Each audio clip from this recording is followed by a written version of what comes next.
A pinch of snuff मनोहर मालगुनकर के द्वारा लिखा गया एक बहुत ही ज़्यादा विटी स्टोरी है, कह सकते हैं बहुत ही ह्यूमरस कहानी है।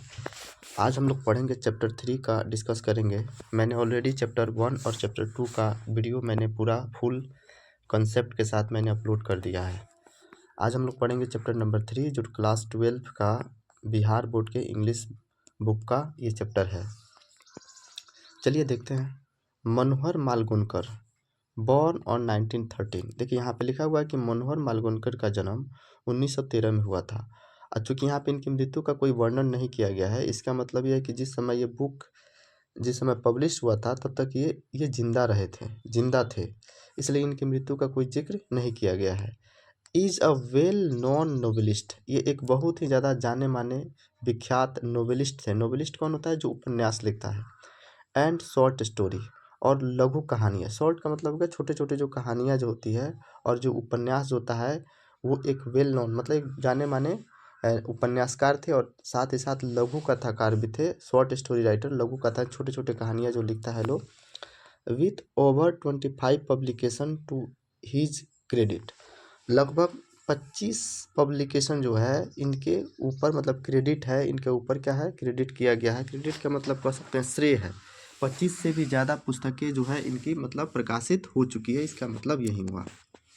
दूसरा, हीज इम्पोर्टेंट वर्क्स, उनकी जो महत्वपूर्ण रचनाएं जो है, कार्य जो है, इंक्लूड इसमें शामिल होता है distance drum, the princess, a bend in the Ganges and Bombay behaviour. मतलब इनकी जो सबसे महत्वपूर्ण जो सबसे ज़्यादा ख्याति प्राप्त जो पुस्तक है उसमें डिस्टेंस ड्रम है, द प्रिंसेस है, a bend in the Ganges and Bombay behaviour. The present short story, जो अभी हम वर्तमान में जो छोटी जो कहानी पढ़ने जा रहे हैं, शॉर्ट स्टोरी पढ़ने जा रहे हैं, जिसका नाम है a pinch of snuff. Pinch of snuff जिसका नाम, देखिए पिंच का मतलब होता है चुटकी, चुटकी जो होता है चुटकी। स्नफ का मतलब होता है सूंघनी, एक तरह से कह सकते हैं नशा। देहात में से लोग सुरती भी बोलता है लोग, मतलब एक तरह से नशा कह सकते हैं। एक चुटकी नशा, एक चुटकी सूंघनी। ये जो कहानी जो है taken from contemporary Indian short stories in English, ये जो कहानी है एक पुस्तक है जिसका नाम है contemporary Indian short stories in English से लिया गया एक छोटी सी कहानी है। इज़ फुल ऑफ विट, जो कि पूरी तरीके से विट से भरा हुआ है। विट समझते हैं? विट का मतलब कह सकते हैं एक तरह से हास्य से, बिल्कुल मतलब एक तरह से मज़ा आएगा पढ़ के। एंड एडवेंचर, और एक बहुत ही ज़्यादा साहस भरा भी है, हास्य भरा भी है, साहस भरा भी ये कहानी है। द रीडर्स एक्साइटमेंट, जो पढ़ने वालों की जो उत्सुकता जो होती है, इस बिल्डअप, वो बढ़ने लगती है। जब आप इस कहानी को पढ़ते हैं तो आपके अंदर की जो उत्सुकता जो होती है वो बढ़ती है। Through the accuracy and the profound comedy of Malgonkar's narrative. इसका मतलब ये हुआ कि मालगुनकर जो है कि लेखक का सटीक एवं गहन हास्य, मतलब इतना सटीक और गहन जो मतलब हास्य से जो लिखते हैं, मतलब कॉमेडीज के माध्यम से पाठक में जो होता है ना एक उत्सुकता का सृजन होता है। एक्यूरेसी का मतलब हो गया एक तो अंदर जो होता है ना एक्यूरेसी, उत्सुकता बनी रहती है इस कहानी को पढ़ने के क्रम में। चलिए देखते हैं। अब पिंच ऑफ स्नफ, यहाँ से हमारी कहानी शुरू होती है, और इसको हम बारीकी पूर्वक हम ध्यान से समझते चलेंगे कि अगर थोड़ा सा भी तार अगर गड़बड़ हो जाए, मतलब पढ़ने के क्रम में थोड़ा सा भी कैरेक्टर अगर इधर उधर हो जाता है तो समझना कहानी को मुश्किल हो जाता है। तो सबसे बड़ी चीज़ है कि हम कहानी का एक सूची में जितने भी कैरेक्टर, कहानी में जितने भी कैरेक्टर आते हैं इम्पोर्टेंट कैरेक्टर्स, उसका हम लोग जेहन में बैठाते हुए तब आगे बढ़ते चलेंगे। लिखा है 1 नंबर में, मदर्स अनाउंसमेंट शुक मी। अनाउंसमेंट का मतलब होता है आवाज़ या घोषणा कह सकते हैं। माँ की आवाज़ ने, शुक का मतलब हिला दिया, झकझोर दिया। मी का मतलब हो गया मुझे, यानी माँ की आवाज़ ने मुझे झकझोर दिया, हिला दिया। और वो आवाज़ क्या था? वो आवाज़ कौन ऐसा आवाज़ था जो माँ की आवाज़ ने उनको झकझोर दिया? और वो था नानू काका इज कमिंग। नानू काका इज कमिंग। माँ की आवाज़ ने मुझे झकझोर के रख दिया, और वो आवाज़ था कि नानू काका आ रहे हैं। शी सैड, उसने कहा। अब देखिए बात मी जो है ये किसके लिए यूज़ किया गया है? लेखक के लिए यूज़ किया गया है। मनोहर मालगुनकर खुद अपने आप को इस कहानी में रख के लिख रहे हैं कि माँ की आवाज़ ने मुझे झकझोर के रख दिया है, और वो आवाज़ क्या थी कि नानू काका आ रहे हैं। और ये बात कौन कह रहा है? उसकी मम्मी कह रही है, उनकी माँ कह रही है।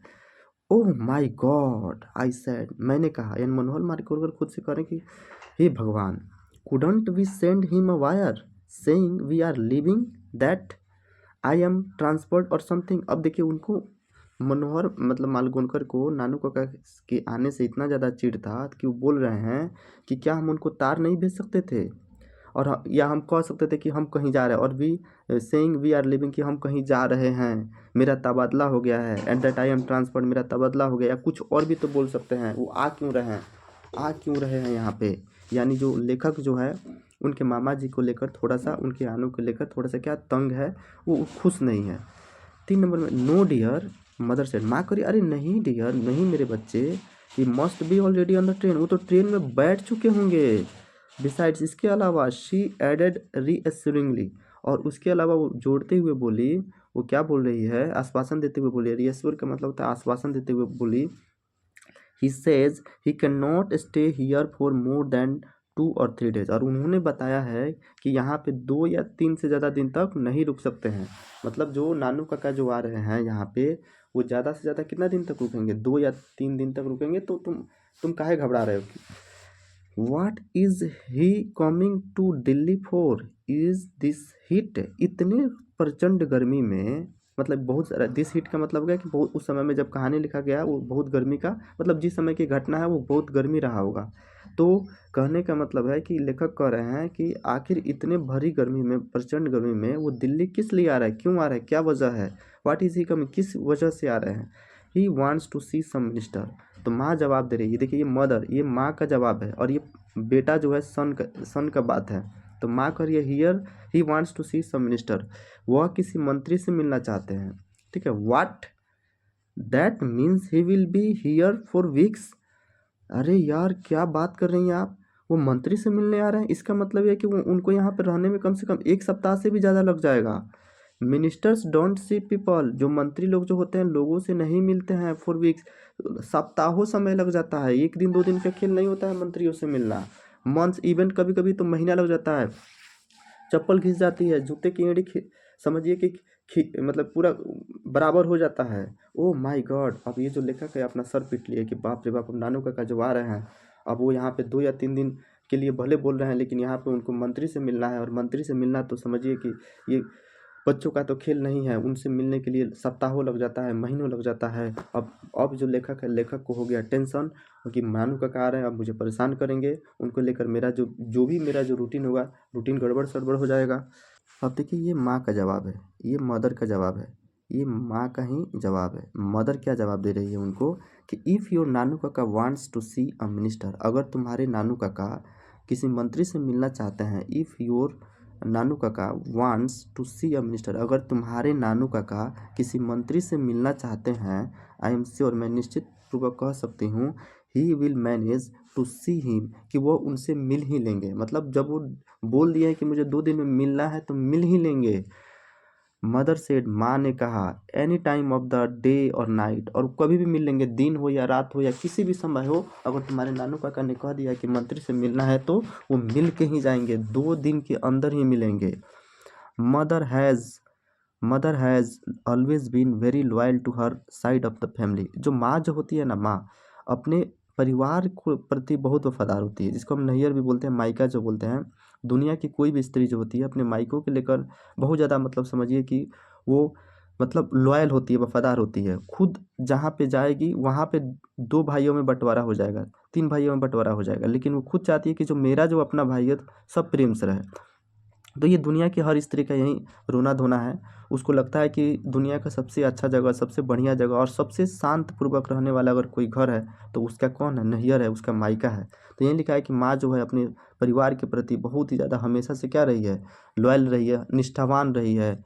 और दूसरा चीज़ है, एंड आफ्टर ऑल, और आखिरकार नानू काका ही हर ब्रदर, और नानू काका तो उसके भाई है। और दुनिया की कौन औरत जो होती है जो अपने भाई के प्रति उस तरीके की सोच नहीं रखेगी, उस तरीके का कॉन्फिडेंस नहीं रखेगी। आई ऑन अदर हैंड, और मैं दूसरी तरफ, ये मनोहर मालकोनकर कर रहे हैं कि मैं दूसरी तरफ may have something of a complex about minister, और मैं जो हूँ मंत्रियों को लेकर बहुत ही ज़्यादा उलझन में हूँ। अब ये लेखक को पता है कि मंत्री से मिलना कितना कितना पापड़ बेलना पड़ता होगा, इसलिए कहना है कि मैं मंत्री को लेकर मैं बहुत ज़्यादा उलझन में रहता हूँ। ठीक है, आई एम अंडर सेक्रेटरी, मैं तो एक अंडर सेक्रेटरी हूँ। अंडर सेक्रेटरी का मतलब हो गया कि अनुसचिव जिसको कहा जाता है, सेक्रेटरी का पद होता है।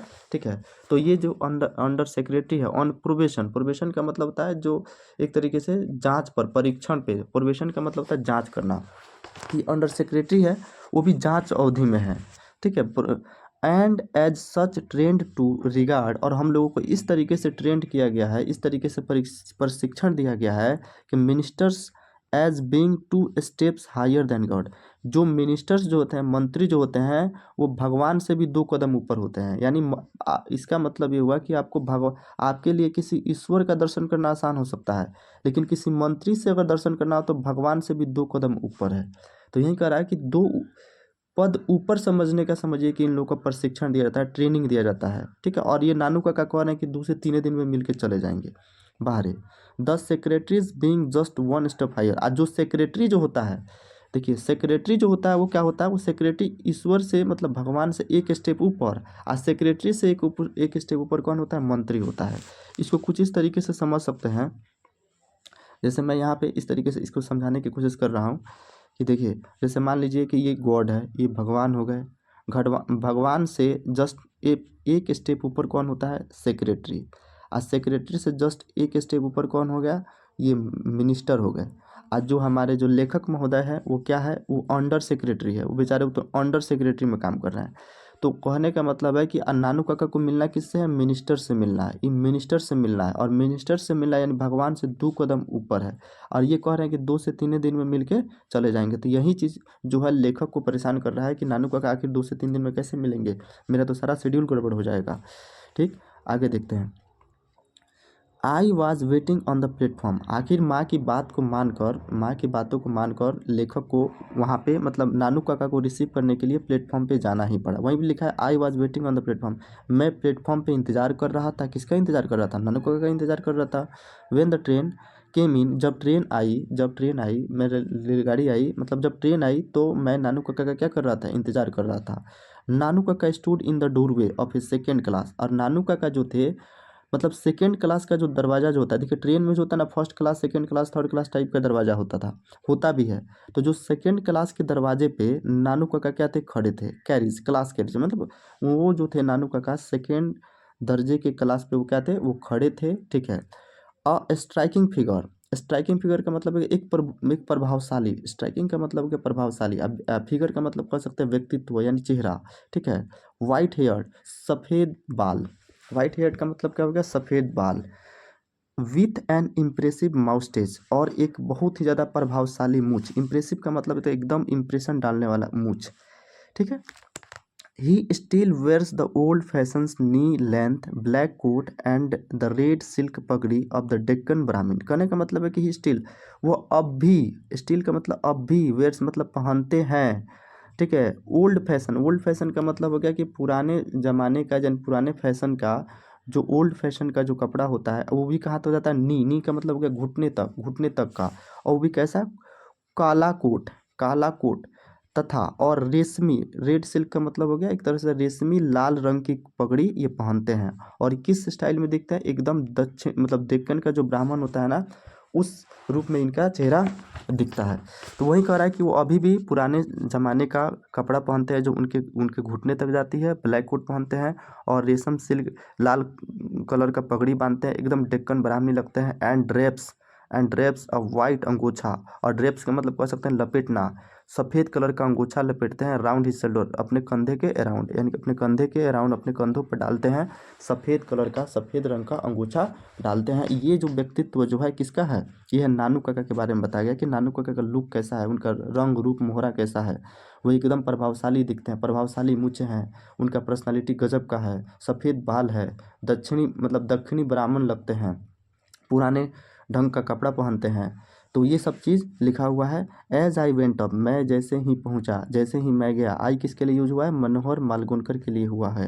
ही हैंडेड मी अ बास्केट, उन्होंने मुझे टोकरी पकड़ा दिया। यानी मनोहर मालगुनकर के जो मामा है, इनके तो मामा ही लगेंगे, जो नानू काका है, जैसे ही वो ट्रेन पर से उतरते हैं उन्होंने क्या किया, लेखक को उन्होंने बास्केट थमा दिया, टोकरी थमा दिया, टेक दिस आउट। और बोलते ही क्या बोला, इसे शीघ्र बाहर ले जाओ। टेक दिस आउट का मतलब होता है ले जाओ, टेक दिस आउट क्विक, जल्दी, इसे जल्दी बाहर ले जाओ। ही विस्पर्ड, वो फुसफुसाते हुए बोले, नानू काका फुसफुसाते हुए बोलते टेक दिस आउट क्विक, इसे जल्दी बाहर ले जाओ। I will join you outside the station, मैं तुमसे बाहर स्टेशन से मिलूंगा, मतलब मैं तुमसे स्टेशन से बाहर मिलूंगा। I will join you outside मतलब स्टेशन के बाहर मैं तुमसे मिलूंगा। अभी तुम ये जो मैं तुमको दे रहा हूँ इसे जल्दी बाहर लेके जाओ, टोकरी को देते हो, जल्दी तुम बाहर निकलो। नानू को आते ही ये लेखक महोदय से बोल रहे हैं ना, प्रणाम पाती कुछ भी होता तब तो आते ही इनको बोले कि आप बाहर जाइए, बाहर जाइए, बाहर जाइए। तो ये चीज़ है, यहाँ तक हम लोग समझे। अब आगे देखते हैं आगे की कहानी में हमारा होता क्या है। ठीक है, इस तरीके से कहानी में आप बने रहिए और मैं ऐसा करता हूँ कि आपको समझ में आ जाएगा।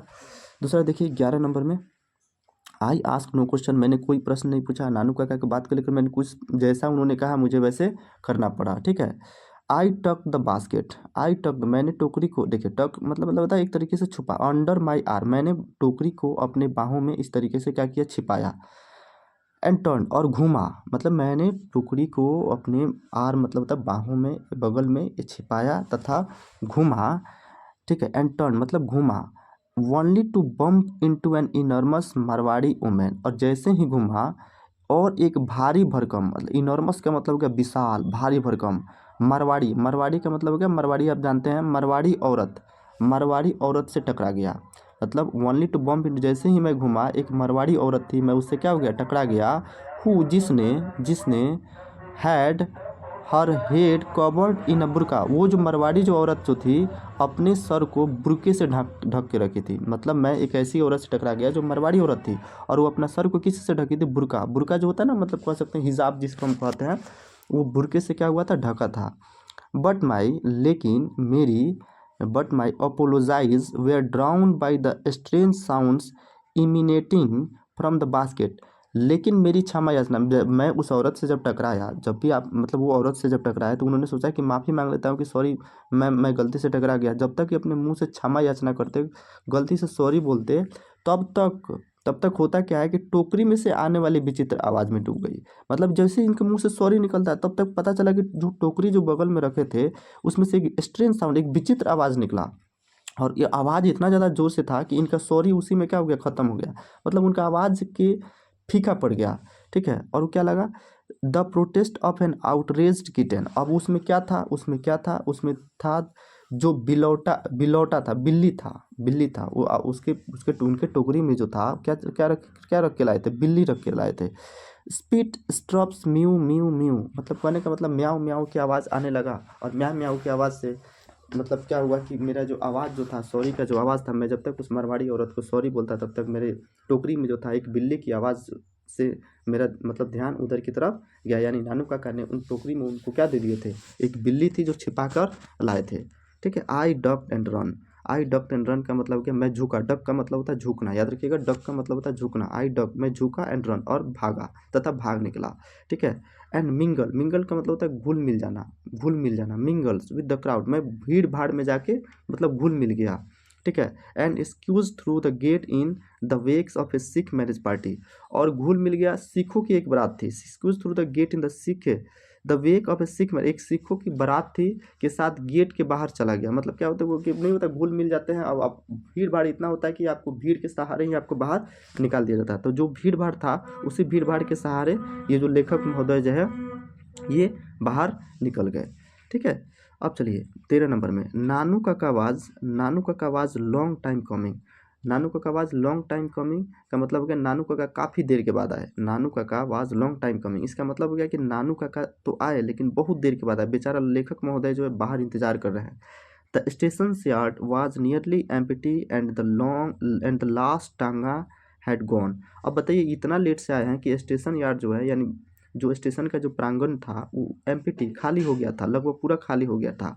और लास्ट टांगा जो था वो भी बेचारा निकल गया था। वे नहीं मर, तब वो बेचारे आए। बताइए कितना लेट लगा के आ रहे हैं। Escorted by a founding ticket inspector, escorted by a founding inspector, ticket का मतलब हो गया, इसका मतलब हो गया कि एक तरह से टिकट टिकट निरीक्षक होता है जिसे हम लोग टीटी बोलते हैं, टीटी जो होता है ना, और एक टिकट निरीक्षक, एक टिकट निरीक्षक भी उनके साथ चापलूसी करते हुए आ रहा। फ़ोनिंग का मतलब हो जाए एक तरह से चापलूसी, यानी जब वो नानू काका जब आए तो उनके साथ एक मतलब निरीक्षक था जिसको हम टीटी बोलते हैं। तो टीटी भी उनके साथ आ रहा था। उनके अब वो आ रहे थे तो अकेले नहीं रहे थे, उनके साथ कोई टीटी भी आ रहा था, टिकट निरीक्षक आ रहा था। उसके साथ ये चापलूसी कर रहे थे, मतलब फेंक रहे थे, ढिलाई कर रहे थे और क्या कर रहे थे। अब 14 नंबर में देखिए क्या हो रहा है। अब आए, अब लेखक महोदय से बोल रहे हैं, no room in the third class. Third class में कोई जगह नहीं था। देखिए जब हम ट्रेन में सफ़र करते हैं ना तो आप लोग को पता होना चाहिए, जैसे एक जनरल बोगी होता है, एक स्लीपर होता है, एक एसी होता है, और वो एसी में भी कई तरह का दर्जा होता है। तो इसमें उस समय में देखा जाए तो ये थर्ड क्लास, मतलब ये कह रहे हैं कि जब थर्ड क्लास में कोई जगह नहीं था, and they would not issue second class ticket without reservation. अब देखिए इन्होंने जो टिकट लिया है थर्ड क्लास का लिया था। किस चीज़ का? थर्ड क्लास का। तो जब थर्ड क्लास में इनको जगह नहीं मिल रहा था, जब जगह नहीं दे रहा था, तो उन्होंने क्या किया, इनको आरक्षण के बगैर, इनको कोई सीट कन्फर्म नहीं था, ठीक है, तब भी ये दूसरे दर्जे में टिकट लेकर, मतलब दूसरे दर्जे में क्या किए, ये यात्रा करके आ गए। वहाँ से दूसरे दर्जे में वो यात्रा करके क्या हो गए, आ गए। ठीक है, तो यही कह रहा है कि मतलब इनके पास जो था तीसरे दर्जे का में कोई जगह था नहीं यार, टिकट था इनके पास तीसरे दर्जे का, और और इनको मिल नहीं रहा था जगह उसमें, तो इनको क्या करना पड़ा, टिकट मतलब सेकेंड क्लास में इनको यात्रा करनी पड़ी। और ये सब इन्होंने आराम से हैंडल कर लिया, इनको कोई इशू नहीं है, वुड नॉट इशू, कोई इशू नहीं हुआ। और ये कह रहे आके कि नानू काका आते हैं क्या किया, एक्सप्लेन किया, as he came up to me, मेरे पास जैसे ही आए, had to travel second on a third class ticket. ठीक है, सेकेंड क्लास का टिकट लेकर मुझे, सॉरी थर्ड क्लास का टिकट लेकर मुझे सेकेंड क्लास में सफ़र करना पड़ा, but it was all arrange quite amicably. लेकिन ये सारा चीज़ आराम से हो गया। अगर आपके पास जनरल का टिकट हो और आप स्लीपर में चले जाइए तो आपके पास क्या हाल होगा। लेकिन नानू काका के पास बुद्धि विवेक ऐसा है, इनके पास ऐसा एक सेंस ऑफ ह्यूमर है जो किसी भी व्यक्ति को अपने बातों में क्या करते थे, उलझा लेते थे। कोई टीटी आया तो उनसे बोल दिए कि मेरा जान पहचान रेलवे मंत्रालय से है, इस तरीके से ऐसे अपने आप को रिप्रेजेंट्स करते थे कि सामने वाला उनको बिलीव भी कर लेता था। तो वही चीज़ है कि बहुत ही आराम से इन्होंने क्या किया, हैंडल कर लिया है। सच अ नाइस यंग मैन। और ये कह रहे हैं, लेखक से कह रहे हैं कि देखे देखे नहीं कि मैं अकेले नहीं आया हूँ, मेरे साथ एक टिकट निरीक्षक भी आया है, बहुत अच्छा आदमी है। द टीसी, वो टीसी बहुत अच्छा आदमी है। यू सॉ, तुमने देखा, how he even came right out with me, तुमने देखा वो अभी भी मेरे साथ आया, यानी वो कितना अच्छा आदमी है। सो दैट, ताकि there should be no trouble, ताकि मेरे साथ कोई समस्या ना हो। एक तो पहली बात तो ये, इनके पास थर्ड क्लास का टिकट है, सेकेंड क्लास में सफ़र कर लिए, और उसके बाद भी इन्होंने टीटी से ऐसा बात किया, अपने जाल में ऐसा फंसाया कि वो टीटी जो है इनको दरवाजे तक छोड़ने आया है। तो बताइए कैसा उन्होंने कौन सा घुट्टी पिलाया होगा। द किटन, ऑफ कोर्स, जो बिल्ली का जो बच्चा है देख रहे हो, ट्रेवल्स फ्री, ये फ्री में सफ़र कर लिया। हाउ इज़ इट, कैसा है। देखिए पहले के समय में जब जब भी हम ट्रेन में सफ़र करते थे तो ज़रूरी नहीं अगर आपके पास सामान है, अभी तो बहुत सारा नियम कानून बदल गया। ये कहानी समझिए कि ये बहुत साल, मतलब समझिए कि ये वो मतलब आज़ादी के पहले की कहानी है, कह सकते हैं। तो ये जो उस समय की जो कहानी है, ये कहानी में उस समय में कोई भी चीज़ हम साथ में लेकर जाते थे, बिल्ली हो गया चाहे कुछ भी लेकर जाते थे, तो उसका भी टिकट लगता था। तो यहाँ पे नानू काका जो है ये बिल्ली को फ्री में ही लेकर चले गए हैं, मतलब कि बिल्ली का कोई, किटन का कोई भी पैसा इसमें लगा ही नहीं। ठीक है, ये कैसा है, वही बोला है, निसंदेह जो है बिल्ली जो है मुफ्त में क्या किया है, यात्रा कर ली है। ठीक, अब आगे देखते हैं। वेरी क्वाइट, बहुत अच्छा, आई सेड, यानी मनोहर मालकुन को कर रहे हैं, अच्छा बहुत अच्छा। Perhaps it is dead, I thought hopefully, मतलब मनोहर मालकुन को मन ही मन कर रहा है कि लग रहा है कि मर गया है, मतलब वो टकराए थे मारवाड़ी औरत से, तो वहीं कर लग तो रहा है कि मरिए गया है। We got in to the car, हम लोग कार में गए, and even before I had change in to second gear, और जैसे ही मैं अपना सेकेंड गियर डालता, जैसे कार जो चला रहे हैं, तो कार जो चला रहे थे, तो ये कह रहा है कि जैसे ही मैं अपना सेकेंड गियर डालता, नानू काका ने मुझसे पूछा, when have you arranged for the minister to see me, कि तुम मुझे मंत्री से मिलाने के लिए कब अरेंज कर रहे हो, कब मुझे समय निकलवा रहे हो, मंत्री से मुलाकात के विषय में मुझे कब तुम कह रहे हो, मुलाकात के बारे में तुम कब करवा रहे हो। ठीक है, अब देखिए अब हुआ क्या, अब आगे क्या है, can't stay here for more than 2 days 3 at the most, मैं यहाँ 2 दिन से ज़्यादा नहीं रुक सकता हूँ, ज़्यादा से ज़्यादा 3 दिन ही रुकूंगा, उससे ज़्यादा मैं रुकने वाला नहीं हूँ। It was a time for frankness, अब ये ऐसा समय था, एक ऐसा समय था कि मैं स्पष्ट बोल दूँ, मतलब अब फ्रैंकली मुझे बोलना पड़ा। लुक अंकल, देखिए मामा जी, यहाँ लुक अंकल का मतलब या चाचा नहीं लिखेंगे, मामा लिखेंगे, क्योंकि अंकल का मतलब मामा भी होता है, चाचा भी होता है, फूफा भी होता है। चूँकि यहाँ पे संबंध स्पष्ट हो चुका है, इसलिए अंकल जो है मामा ही कहा जाएगा। यहाँ पे लुक अंकल देखिए मामा जी, मैंने कहा, यानी मनोहर मालगुनकर कह रहे हैं, I am merely an under secretary. मैं क्या हूँ? मैं तो एक केवल परीक्षण अवधि पर अनुसचिव हूँ, सेक्रेटरी हूँ, एक अंडर सेक्रेटरी हूँ। ऑन प्रोबेशन मतलब परीक्षण कर रहा हूँ, प्रोबेशन पे हूँ। And it is more than my job is worth to go asking for interviews with minister. इसका मतलब क्या हुआ? इसका मतलब ये हुआ कि मंत्री से मुलाकात के विषय में, मंत्री से मुलाकात के, it is more than my job, यानी मेरे जॉब से भी बड़ा काम है। मेरे जॉब मतलब मैं जो जॉब में जो काम कर रहा हूँ कर ही रहा हूँ, लेकिन आप जो काम को दे रहे हैं वो मेरे जॉब से बड़ा है। जॉब से बड़ा क्या है? ये मेरे जॉब के दायरे से बाहर है। ठीक है कि किसी मतलब कहने का मंत्री से मुलाकात के विषय का जो आप बात कह रहे हैं कि किसी मंत्री से मुलाकात करवा दो, वो तो मेरे बस में है ये नहीं। सीधे कह रहे हैं कि मेरे हैसियत से क्या है, सीधे बाहर है। ये मेरे बस का बात बिल्कुल भी नहीं है। एकदम फ्रैंकली इन्होंने क्या किया, नानू काका से बोल दिया।